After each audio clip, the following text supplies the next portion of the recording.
Welcome back नाज़रीन break से पहले हमारी मलिक साहब से बात हो रही थी और मैंने इनकी तरफ सवाल छोड़ा था कि मई 2013 में गिलानी साहब के बेटे का अगवा होता है और 20 मई 2016 को बाजियाबी होती है। 3 साल और 1 दिन आखिर वो कहाँ रहे? अफगानिस्तान से उनको बाजियाब करवाया गया। मलिक साहब 3 साल का अर्सा बहुत लंबा अरसा होता है। इस 3 साल के अरसे में क्या क्या हुआ होगा, क्या तज़किया कहता है आपका? देखिए, आप एक केस को तो ना लें, मेरे लिए तो वो तमाम बच्चे जो अभी भी हुकूमत कह रही है कि 44 के करीब बच्चे। मैं मलिक साहब फर्दन सब पे आऊँगा, सलमान तसीर साहब के बेटे पे भी जाना, उसके बाद फिर मैं लाहौर और कराची में अगवा की थ्योरी उस पर भी मैं आऊँगा। आप सही कह रहे हैं। मैंने इसलिए कहा कि सुप्रीम कोर्ट ने एक सुओ मोटो एक्शन ले रखा है और मैं अदालत को उस केस में असिस्ट कर रहा हूँ।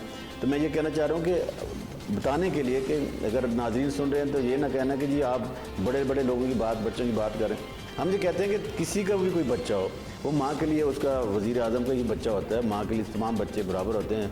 हम भी बच्चों वाले हैं, तो लिहाजा हमारे लिए तमाम जो बच्चे हैं उनकी ज़िंदगियाँ ऐसी ही मोहतरम और हमारे लिए मुतबरक हैं जैसे किसी बड़े के बच्चे के लिए। मतलब सब आज का प्रोग्राम जो है वो आम बच्चों के लिए ही है, लेकिन मैं सबसे पहले एक बेस बना के इसलिए आना चाह रहा हूँ नीचे, ताकि नाज़रीन को ये बताया जाए कि अगर एक साबिक वज़ीर आज़म का बेटा अगवा हो सकता है तो इस मुल्क में जो एक आम शहरी है जिसके आगे पीछे भी कोई नहीं है, जिसके मददगार भी कोई नहीं है, उसके अगवा को हुकूमत कैसे रोक सकती है? उस पर यकीनन मैं मलिक साहब आऊँगा। लेकिन सबसे पहले जो मेरी डिस्कशन है वो हाई प्रोफाइल अगवा के हाई प्रोफाइल केसेस पे है। अगर आपकी बात की जाए तो उसमें 2-3 चीज़ें निकलती हैं। पहली बात तो हम ये कहेंगे कि ये हुकूमत नाकाम रही है अपने शहरियों का दिफा करने में, कि ये हुकूमत की जिम्मेदारी होती है कि शहरियों का तहफ़्फ़ुज़ करे। दूसरी बात यह है कि लेकिन हुकूमत खुद, अगर साबिक वज़ीर आज़म की अगर हम बात करते हैं मलिक साहब, तो हुकूमत तो खुद उनका अपना बेटा जो है वो अगवा हो गया। मैं ये कहता हूँ कि नाकामी थी ना, कि प्रोटेक्शन नहीं थी, कोई ऐसी पॉलिसी नहीं थी। नंबर 2 बात यह है कि अली हैदर गिलानी के अगवा में चूँकि ऐसे मुज़म्मरात थे जो कि अरसा दराज से अपने मुतालबात पेश कर रहे थे, कई लिस्टें भी आई कि इन लोगों को छोड़ दिया जाए तो हम आपको बच्चा देने के लिए तैयार हैं। फिर पैसे की भी बात हुई कि आप इतने डॉलर दे दें, हम आपको बच्चा छोड़ने के लिए तैयार हैं।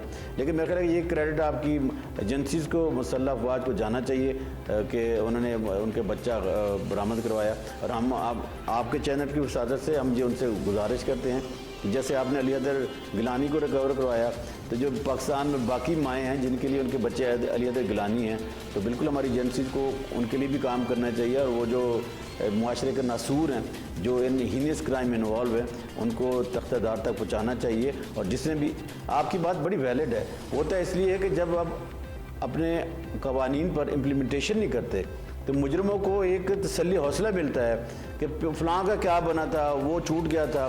तो इससे जो मुजरिम है, मुजरमाना सोच पनपती है, उसमें इजाफा होता है। जब आप किसी को सज़ा देते हैं तो उसकी नफ़ी होती है, उसकी दिल शिकनी होती है, तो लोग जुराइम से दूर भागते हैं। जब आप किसी को सज़ा नहीं देंगे, अब हमारे यहाँ होता ये है कि किसी बड़े का अगर कोई बच्चा हुआ हो जाए, जैसे ये 3 हुए हैं, तो उनको तो सज़ा मिल जाएंगी। जैसे कि सलमान तसीर के बेटे का भी केस चल रहा है। तो लेकिन जो आम आदमी होता है, गरीब आदमी होता है, उसके पास तो कोई ऐसे वसाइल नहीं होते, कोई सहारा नहीं होता। तो हम ये चाहते हैं कि हुकूमत को अपनी रेट कायम करने के लिए एटलीस्ट जो हमारे मौजूदा कवानीन हैं उस पर अमल दरामद करना चाहिए। तो आपका क्या ख्याल है कि जिन्होंने अली हैदर गिलानी को अगवा किया था वो तालिबान थे या दहशतगर्द थे या कोई और थे? क्या ख्याल है कि उनके बारे में केस चल रहा है या अभी तक कोई कार्रवाई हुई है या कोई वो मुजरम पकड़े गए हैं या नहीं पकड़े गए? देखिए, जो तालिबान हो या दहशतगर्द हो, इनका एक ही माइंड सेट है। ये जो माशरे को नुकसान पहुँचाना चाहते हैं, ये दहशतगर्दी की कार्रवाइयों में इन्वॉल्व हैं। हमारे लिए तो वो दहशतगर्द है अगर वो इंसानों के ख़िलाफ़ है। तो बिल्कुल कोई शक नहीं है कि इस अगवा के पीछे भी एक माइंड सेट इन्वॉल्व था। और ये जो तालिबान थे, इन्हीं के लोग थे, इनके रूट्स होते हैं। जिनके लोग जो असिस्ट कर रहे होते हैं वो शहरों में भी होते हैं। ये ज़रूरी नहीं होता कि वो दीवार के दूसरी तरफ बैठे हों। ये हमारे दाएं बाएं लोग मौजूद होते हैं जो कि ताकत के ज़ोर पर, गोली के ज़ोर पर, बंदूक के ज़ोर पर अपना नज़रिया दूसरे लोगों पर ठोसना चाहते हैं। तो उसमें फिर ऐसा ही होता है कि वो जो जब उनके आप कुछ लोगों को पकड़ लेते हैं तो वो जो कुछ बड़े लोग होते हैं उनके बच्चों को अगवा कर लेते हैं, फिर उनको हुकूमतों को ब्लैकमेल करते हैं। तो बुनियादी तौर पर ये जो 2-3 ऐसे हादसे हुए हैं, इसमें आंसर यही था कि हुकूमतों को और अपनी जो फोर्सेस हैं कानून पर अमल दरामद करने वाले इदारे, इनको ब्लैकमेल किया जाए और अगर वो साथी जो दहशतगर्दी की कार्रवाइयों में इन्वॉल्व थे और बिहाइंड द बार हैं, जेलों में हैं, तो उनको रिहा करवाया जाए। ठीक है, अब मैं आगे आपकी तवज्जो दिलाना चाहता हूँ। साबिक गवर्नर पंजाब पीपल्स पार्टी के रहनुमा आप जानते हैं सलमान तसीर के आप वकील भी रहे हैं, उनके बेटे का केस भी हाई प्रोफाइल केस था, शहबाज तासीर। 5 साल का अरसा 2011 वो वक्त था जब पाकिस्तान पीपल्स पार्टी की हुकूमत थी, पाकिस्तान पीपल्स पार्टी का गवर्नर पंजाब में मौजूद था और उस मौजूदा गवर्नर के बेटे शहबाज तासीर को लाहौर से अगवा किया गया था। किस नज़र से देखते हैं? मैं इसमें दो चीज़ें बड़ी अहम थी। पहली बात तो ये थी कि जो पहला ग्रोह था वो रैंसम वाला था, उसने अगवा किया और आगे उसके बेटे को बेचा। जिनको बेचा वो लोग थे जो दहशतगर्दी की कार्रवाई में इन्वॉल्व थे और ये बिल्कुल बात वाज़ह भी। और उन लोगों ने फिर उनकी रिहाई के बदले एक पैसों की डिमांड भी की थी और साथ एक लिस्ट भी दी थी, अगर आप इन लोगों को छोड़ देते हैं तो फिर हम इस बच्चे को छोड़ देंगे। और ये सिलसिला चलता रहा, बारगेनिंग होती रही। अफगानिस्तान से भी हुकूमतें और बड़े लेवल पे हमारे प्राइम मिनिस्टर, प्रेसिडेंट और अफगानिस्तान के प्राइम मिनिस्टर प्रेसिडेंट इन्वॉल्व रहे, हमारी एजेंसीज इन्वॉल्व रही, लेकिन खातिर खा कामयाबी ना हुई। लेकिन बिल आखिर निशानदेही होती रही पहुँचते और बच्चा अपने घर में। लेकिन इसमें कोई शक नहीं है कि इस अगवा के पीछे भी वही एक माइंडसेट था जो दहशतगर्दी की कार्रवाइयों में इन्वॉल्व है। हो सकता है कल किसी और का बच्चा अगवा कर लें। हमारी रियासत को चाहिए क्योंकि ऐसी पॉलिसियाँ बनाए, आप इंडिविजुअल को प्रोटेक्ट करने की बजाय आप शहरों को प्रोटेक्ट करें, जैसे पूरी दुनिया में होता है। तो अगर आप कोई मैकेनिज़्म बनाएंगे, बेहतर हिकमती अमली बनाएंगे और जो अपना एजेंसीज का जो टैलेंट शेयरिंग का नेटवर्क इतना मजबूत बनाएंगे, अपने इदारों पे आप रिलाय करेंगे, लोगों को आप एम्पावर करेंगे। लेकिन अगर कोई दहशतगर्द आता है वो कहीं आसमान से तो नहीं उतरता, वो किसी गली महल्ले में रहता है। तो मेरा ख्याल है कि हमें एज ए नेशन इस चीज़ पे गौर करना चाहिए कि मेरी भी इस सोसाइटी में कोई जिम्मेदारी बनती है। जब तक मैं अपनी जिम्मेदारी अदा नहीं करूँगा बतौर मुआशरा, बतौर सोसाइटी, तो इन किस्म के जुराइम का रोकथाम हुकूमती सतह पर मुश्किल होती है, क्योंकि कानून पर अमल दरामद करने वाले इदारों के अफराद अददी लिहाज से कम होते हैं, लेकिन उनकी सलाहियतें हमसे कहीं बेहतर होती हैं। अगर हमारी सोसाइटी की अप्रोच भी उनके साथ जा मिले, ये जो आपको एक और मैं बड़ी अहम बात करना चाहूँगा कि जो एहसास से महरूमी है ना, ये जो आप हैव और नैव की लड़ाई में अपने आप को एक हीरो का तस्वर देते हैं, जैसे अभी हमारी गली मली में हो रहा है कि आप शक की बुनियाद पे लोगों को पकड़ के मार रहे हैं, तो ये सरासर कानून की खिलाफ वर्जी है, ये मुजरमाना फेल है। और ये वो लोग जो कर रहे हैं, जो अफवाहें फैला रहे हैं और जो बच्चे अपने मासूम बच्चों को गोद में बैठा के स्कूल नहीं भेज रहे, तो खुदा के लिए बाहर निकलें। इस जो फियर है, ये खौफ है, इसकी फ़िज़ा को तोड़ें। इसमें हमारी सिविल सोसाइटी का, मीडिया का, स्टेक होल्डर्स का, पुलिस का, बज़ात खुद हुकूमत का। बिल्कुल ठीक है। मेरा सवाल फिर वापस वही आपकी तवज्जो लेके जाऊँगा शहबाज तासीर की जानिब। शहबाज तासीर की जो बाजियाबी हुई है 5 साल के बाद, आपका क्या ख्याल है? पैसे के इवज़ हुई है, पैसे दे के, या जैसा कि आपने कहा कि कुछ लोगों को छोड़ने का मुतालबा किया गया था अफ़गानिस्तान से या बलूचिस्तान के किसी इलाके से?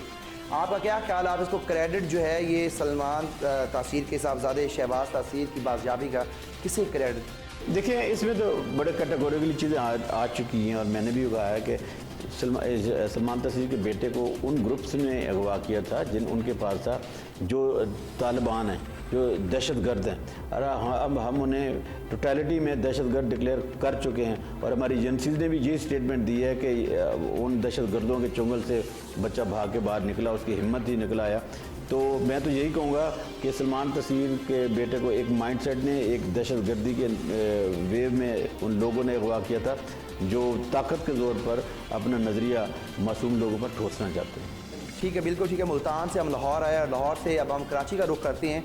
Karachi chief justice Sindh high court के बेटे अवैस एडवोकेट का अगवा होता है और 1-2 महीने के बाद बाजियाबी हो जाती है। इस पर मैं बात करता हूँ, लेकिन पहले मुझे ये बताइएगा कि बिल्कुल ऐसे मौके पे chief justice Sindh high court के बेटे का अगवा होना, आप क्या समझते हैं इस हवाले से? नहीं, पहली बात तो ये कि मैं ये समझता हूँ कि हमारे ये अपना कानूनी पर अमल दरामद कर इदारे हैं, उनके जो फ्लोर है, ये उनकी नाकामी बैड गवर्नेंस है कि आपके शहर से एक ग्रोह किसी भी एक अहम शख्सियत के बेटे के बच्चे को लेके चला जाता है। तो देखिए, जब कोई अहम नौइयत के हाई प्रोफाइल केसों अदालतों में अगर ज़ेर समाअत होते हैं तो लोग थ्रेट्स भी जजेस को करते हैं, और ये तो जो दहशतगर्दी की कार्रवाइयों में इन्वॉल्व लोग हैं ये तो बाकायदा करते हैं कि जजेस को फ़ोन करते हैं, लेटर लिखते हैं कि आप ये केस ना सुने, इसको सज़ा ना दें। माजी में ऐसे होता भी रहा है कि बाज़ औक़ात जजों ने केसेस सुनने से इनकार कर दिया। इसके पीछे भी कुछ ऐसे मुज़म्मरात थे कि सिंध में जो high profile cases under trial थे, तो उनके पीछे जो ग्रोथ है वो जजेस को, जुडिशरी को ब्लैकमेल करना चाहते थे और अपने मकासद पूरे करना चाहते थे। ये वही लोग थे जिनका माइंडसेट उन लोगों के पीछे था, सलमान तसीर के बेटे के पीछे, यूसुफ रज़ा गिलानी के बेटे के पीछे। ये एक माइंडसेट के लोग हैं, और जिस खित्ते से वो लोग आए थे और जहाँ पे इन्होंने जाके पकड़ा था उन लोगों को ट्रैक किया था। लेकिन मलिक साहब ये भी कहा जा रहा है कि ये जो एडवोकेट अवैध शाह का अगवा, इसके पीछे पाकिस्तान पीपल्स पार्टी का हाथ है। सुनने में आ रहा है कि अयान अली और जो पीपल्स पार्टी के रहनुमा को इस वक्त जो है वो गिरफ्तार किया हुआ है, उनको छुड़वाने के हवाले से एक डील चल रही है कि अगर आप छोड़ देते हैं तो हम चीफ जस्टिस के बेटे को जो है वो रिहा कर दें। पीपल्स पार्टी ने ऐसी कभी कोई गलती नहीं की। अगर पीपल्स पार्टी इंतकामी कार्रवाई करती तो शायद आज जो आमिर ज़िया हक के बेटे हैं, एजाज हक, वो इस दुनिया में ना होते। पीपल्स पार्टी करप्शन की आप बात कह सकते हैं, बैड गवर्नेंस कर सकते हैं, लेकिन पीपल्स पार्टी इस किस्म की, मैं ये दावे के साथ कह सकता हूँ बतौर सिविल सोसाइटी एक्टिविस्ट कानूनदान, कि पीपल्स पार्टी इस किस्म की हरकतें नहीं करती कि वो जजेस को ब्लैकमेल करे या वो, क्योंकि ये चीज़ें ऐसी चीज़ें हैं जिनको आप छुपा नहीं सकते। ये किसी न किसी सतह पर तारीख में वाज़ेह हो जाती हैं, और जो पॉलिटिकल पार्टीज़ होती हैं उनको ऐसे इकदाम की बहुत ज़्यादा कीमत चुकाना पड़ती है। तो ये उनमें ऐसा कोई एलिमेंट, वे वो सोच हो सकती है, प्रोपेगेंडा हो सकता है किसी भी पार्टी के ख़िलाफ़। अगर आप ऐसा इल्ज़ाम लगाना चाहते तो अगर MKM पे लगा दिया जाता तो शायद सूट भी कर जाता और लोग मान भी लेते। तो मेरा ख्याल है अगर लगाएंगे भी तो इस चीज़ को लोग मानेंगे नहीं कि पीपल पार्टी एटलीस्ट टेररिज्म के या खून खराबे के ख़िलाफ़ है। तो होना भी चाहिए, हमारी सियासी जमातों को जिम्मेदारी का सबूत देना चाहिए। आपका तजिया यही कह रहा है कि अवैध शाह का अगवा वो भी जैसे दूसरे दो हमने हाई प्रोफाइल अगवा की बात की है, आपका यही ख्याल है कि वो भी तालिबान की तरफ से ही ये अगवा हुआ? अब इसमें देखना, इसमें होते तो दहशतगर्दी हैं, लेकिन अब दहशतगर्दों के भी कई ग्रुप्स होते हैं, कई लेवल पे काम कर रहे हैं, कोई शहरों में छोटे लेवल पैमाने पे काम कर रहे हैं, कई दुनिया के जो दहशतगर्दी के नेटवर्क है उससे जुड़े होते हैं। तो उनके आगे कई मकासद होते हैं, कई छोटे लेवल पे अपने मकासद पूरे करना चाह रहे हैं, पैसे लेना चाह रहे होते हैं।